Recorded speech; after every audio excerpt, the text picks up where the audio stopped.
of your actual Prime Minister being here with President Tito. Those are those photos of 1971.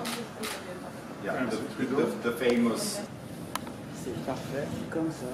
Regardez ici. 1, 2, 3, 1, 2, 3.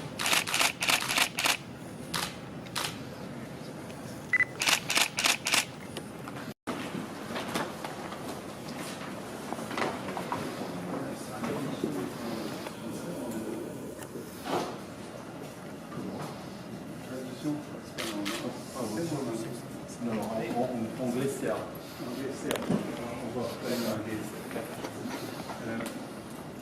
Alors, Minister, welcome, a warm welcome. We are very pleased to have you in Canada. We hope that your visit will be tremendously effective, that you will reach your goals, because the more you will succeed, the more we will succeed.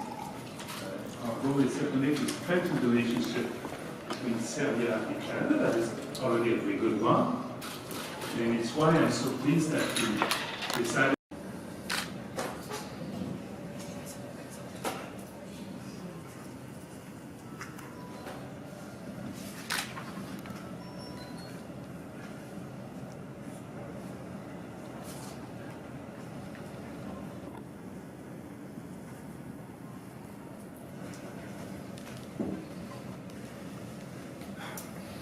Do we have to stand up and shake hands?